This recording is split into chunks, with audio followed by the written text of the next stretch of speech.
You remember what that daylily clump used to do. Every July it threw up dozens of scapes, and the whole corner of the border burned gold for weeks, a fresh flower opening on the plant each morning and finishing by dark. This year you counted 6 blooms, none bigger than a coffee cup, on a clump, gone thin and tired down the middle. You have not lost a plant. 30 years of building perennial borders has taught me this exact decline. Fools good gardeners into pulling healthy daylilies out. But the real fix is a garden fork and one honest afternoon. Before you touch a shovel, it helps to know exactly what you are looking at, because the plant tells you far more than any calendar will. A daylily is a hemerocalis, and the name is a small piece of Old Greek that means beautiful for a day. That is the plant's whole personality in a single word. Each flower opens at dawn, holds through the day, on a tall bare stem called a scape, and by nightfall it is spent and closing for good, replaced the next morning by the next bud in the queue. A single healthy scape carries a dozen or more of those buds stacked and waiting, so it opens a new flower most mornings for a couple of weeks running, and a full clump keeps that show going, right through the heart of summer, even though no one bloom last sundown.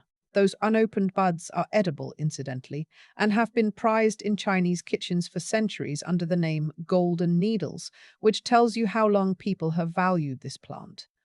Despite the name, the daylily is not a true lily, so nothing you know about tulip-style bulbs applies here. It grows from fans instead. A fan is a single upright spray of strut-shaped leaves, and under the soil each fan is a complete little plant in its own right with its own web of fibrous roots, its own growing point called the crown, sitting right at soil level, and its own future flower stems folded away inside.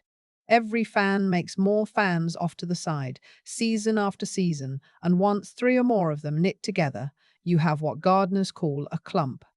That clump in your border is not one plant, it is a colony, and colonies get crowded. For the first years, that colony is a gift. The fans multiply, the clump widens into a fat green fountain of foliage, and the scape count climbs until the plant is doing exactly what sold you on it, throwing armfuls of trumpet-shaped blooms above the leaves in wave after wave. But a patch of ground only holds so much, and after enough seasons the colony packs itself shoulder to shoulder underground.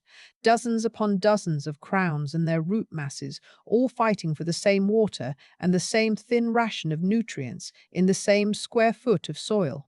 The plant cannot fund a full flush of flowers on rations that lean, so it does the sensible thing and cuts back. You get fewer scapes than you remember rising over the leaves. The blooms that do come open smaller because a starved fan builds a smaller flower on a shorter stem. There is also the tell that gives it away, the one a tired old daylily clump almost always shows once it has gone too long. Gardeners call it the donut. The center of the clump goes dry, brown and leafless, a dead bald hole right in the middle, while the only living growth left is shoved out to the rim in a green ring circling that dead core. Out on the rim, the fans still reach fresh soil to root into, so they carry on flowering after a fashion. The exhausted middle has simply run out of anything to give. You can feel this with your hands before you ever lift the plant. Push a hand trowel straight into the dead heart of the clump, and it meets a dry, woody, corky mass with no white roots and no living fans in it, while the outer edge is all firm crowns and moist, ropey roots. That contrast between a dead heart and a living rim is the clearest confirmation there is that the clump has hollowed out and is asking to be divided. Now for the honest version of how bad it gets, because the quick videos oversell it. Crowding almost always means fewer flowers and smaller ones, and in a badly congested old clump that has coasted years past its window, it can choke bloom down to nearly nothing. But daylilies are tough customers, and even a crowded one will usually keep pushing up a few stubborn flowers rather than quitting on you outright. So read the situation correctly. A daylily that quit blooming is not usually a dead daylily. It is a crowded one, and a crowded clump is a declining plant you can still rescue, not a corpse you need to dig out and replace. Think of the plain orange daylily you see gone wild along country ditches and around old farmhouse foundations, the one botanists call Hemerocalis fulva. No one has watered it, fed it, or touched it in 50 years, and it still blooms every summer. That is the constitution you are dealing with here. Yours has not given up on you. It has outgrown its room. I have brought back clumps that looked like a lost cause, and I have also let a few of my own coast 3 years too long out of pure laziness and paid for it in bloom. That is the mistake this video is meant to save you from. This is also why I stopped trusting the calendar on division, and why you should too. You have probably heard the rule that you divide daylilies every 3 to 5 years. Treat that as a loose suggestion rather than a law, because the speed depends on where you garden. Up in the cold north, a single fan you plant this year might take several seasons just to build itself into a modest clump of 10 to 20 fans. Down in the warm south, that same single fan can balloon into 20 or 30 fans in one growing season, and a clump there strangles itself years faster than any 3 to 5 year guideline predicts. I once kept to bed on that 3 to 5 year schedule like clockwork and still ended up with a hollow clump, a full 2 years early, purely because it sat in warm, rich ground that ran the plant twice as fast as any book expected. So stop counting years. Judge the actual clump standing in front of you in the bed. Few escapes than last summer, flowers shrinking clearly year over year, and that hollow dead center are the three signals that truly matter. And when a clump shows you all three, it is asking to be split, no matter what the calendar on the wall says. But before you dig anything at all, do the part almost every quick video skips. Because if you get this wrong, you will tear out a perfectly healthy plant for no reason. Crowding is common. Shade is every bit as common, and no fork on earth fixes shade. A daylily needs a solid 6 hours of direct sun a day to bloom well, and this is how a garden loses that light over the years. You planted the clump 20 years ago in a bright, open, sunny bed.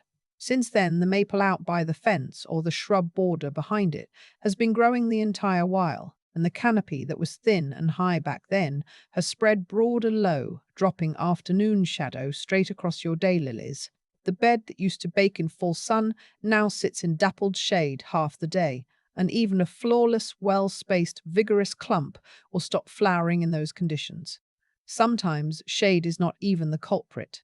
The tree's roots are, spreading out unseen under the bed and drinking the moisture before your daylily ever gets a sip. Dividing does nothing for either of those problems. The only real fix is to lift that clump and move it somewhere it can see the open sky again. Watch the bed across a full day before you blame the plant, and mark when the shadow of that maple first slides over it. If your daylily is getting 4 hours of sun where it once got 8, you have found your answer, and it is not a shovel. One fair warning for the hottest gardens, though. In brutal southern sun, a little afternoon shade actually protects the deep reds and purples from scorching and fading by midday, so those 6 hours are best taken as strong morning light, with a break from the worst afternoon glare. 6 good hours, not 6 punishing ones. Feeding is the next trap, and it catches generous gardeners hardest of all. Daylilies want a fairly lean diet. Push a rich feed at them or hit the bed with a lawn-style fertilizer heavy on nitrogen, and you grow yourself a lush, deep green, strappy mound of gorgeous leaves and almost no flowers, because all that nitrogen tells the plant to build foliage instead of scapes. If your daylily looks thick and leafy and healthy and simply refuses to bloom, your fertilizer bagly suspect than any crowding. A daylily that is being fed like a lawn will often show it right in the leaves, long, floppy, and a darker green than the plant's natural habit, arching over instead of standing up firm. Ease off the feed, water it normally, and the following season usually brings the scapes back on their own with no digging. Then there is depth, which is the sneakiest cause of them all, because you cannot see it from above. A daylily crown wants to sit right at the surface, or at most about an inch beneath it, with the pale base of the fans just visible at soil level. Bury that crown too deep, and the plant keeps churning out leaves, but goes what gardeners call blind, sending up no flowerscapes, year after frustrating year. And crowns do get buried, slowly, without anyone doing a single thing wrong. Years of mulch topped up each spring, of soil washing down and settling after rain, of the clump itself sinking a touch every season, can leave a crown sitting a full 3 inches down when it belongs right at the top. That clump is buried, plain and simple. No crowding, no shade involved, just a growing point that settled too deep to flower, and it will stay blind until you lift it and set the crown back up near the light where it can do its work. Two more worth ruling out before you commit to any digging. The first is plain youth, a daylily that is still young, or one you moved or divided fairly recently, can take up to about 3 years to hit its full stride. So a division that bloomed only sparingly its first summer has not failed you at all. It is a teenager still filling out, and it needs those seasons to build. Judge a young plant gently. The second is a quiet mismatch of expectations. Dividing a daylily will never turn a once-a-year bloomer into a rebloomer. That trait, the kind you see in a variety like Stella d'Oro that flowers on and off from early summer to frost, is bred into the plant at the cross, not earned with a shovel. A classic single flush variety like the old fragrant yellow Hyperion gives you its one glorious wave in midsummer and is done, and no amount of clever fork work rewrites its genetics.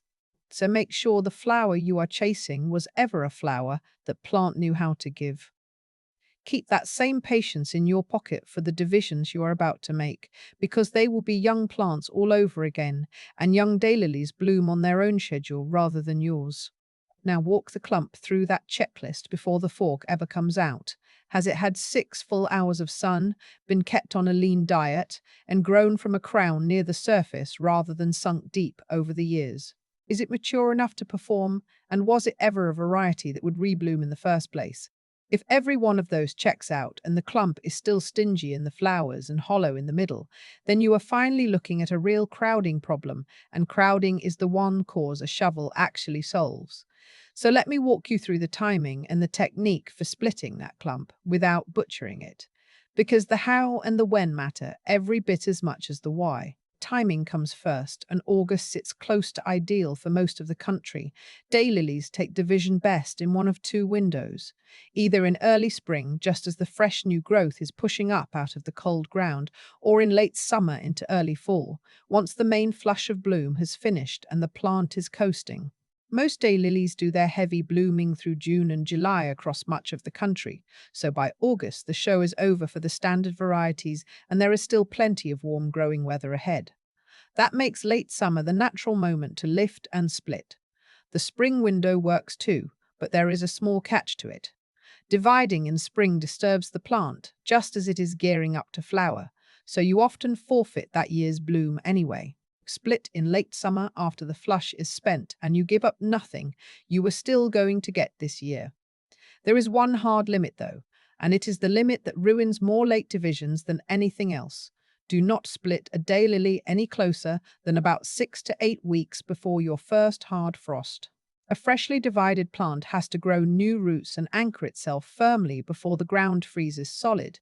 And if you cut that window too fine, the plant spends its winter only half established and can lose a year or even two of bloom just clawing its way back to strength.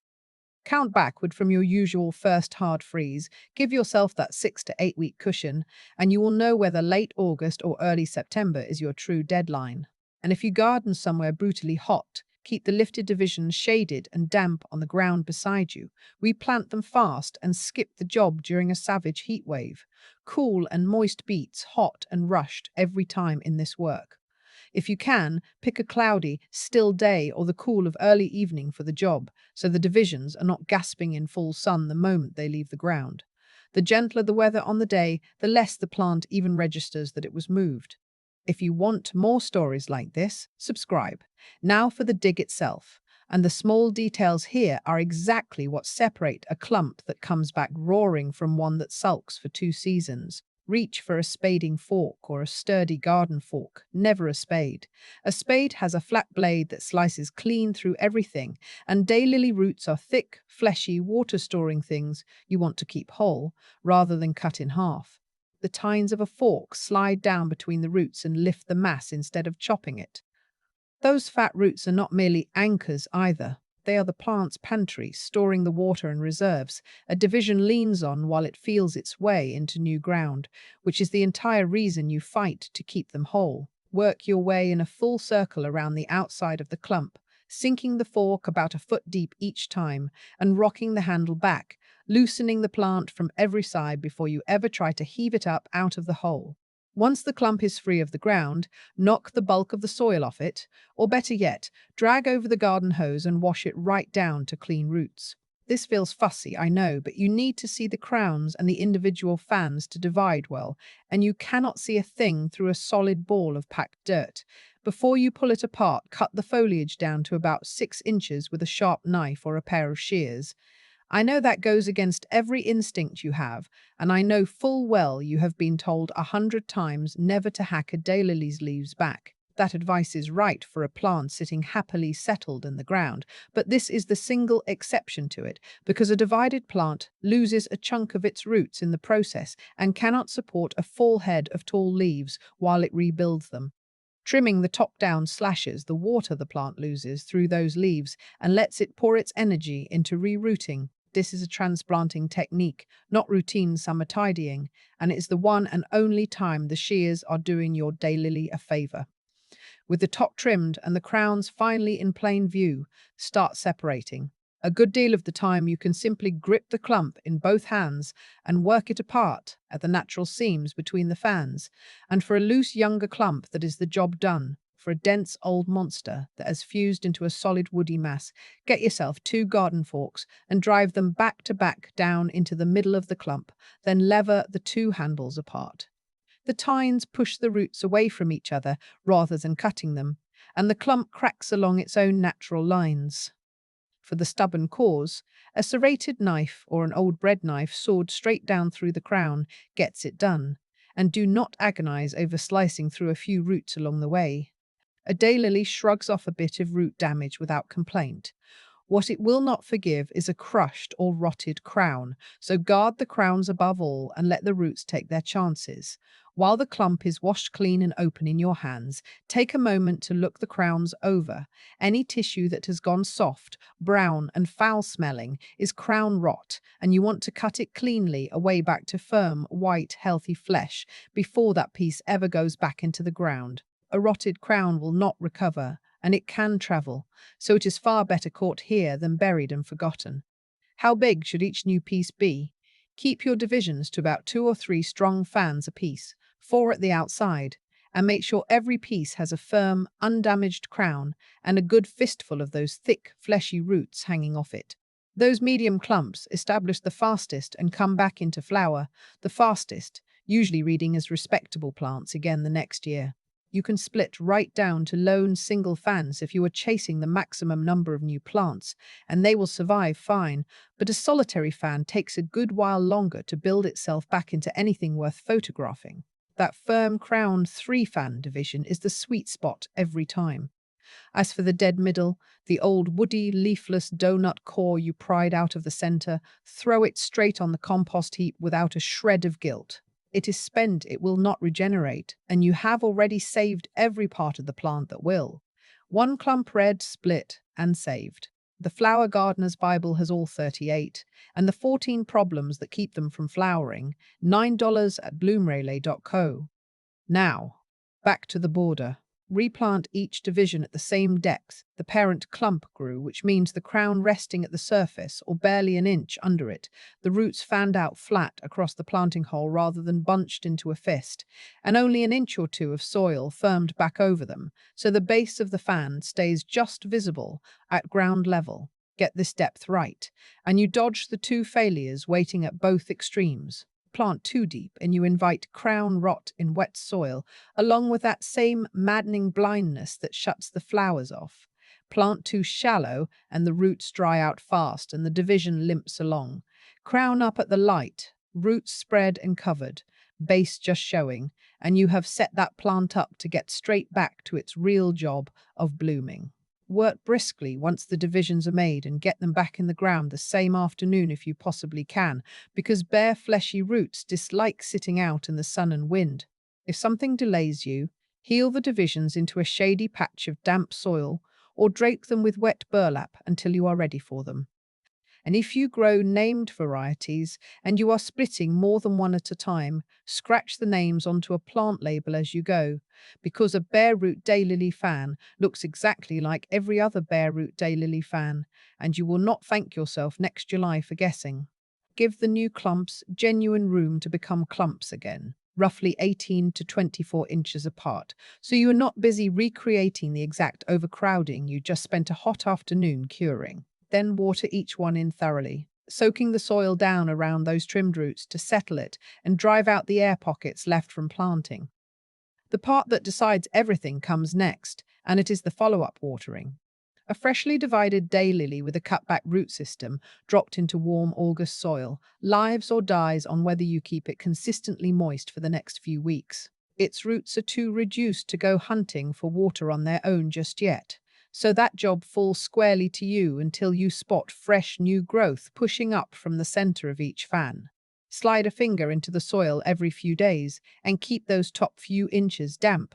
Let one bake bone dry in a late summer hot spell, and it may never recover. Keep it steadily damp, and it roots in and settles fast. Do not bother feeding it now either.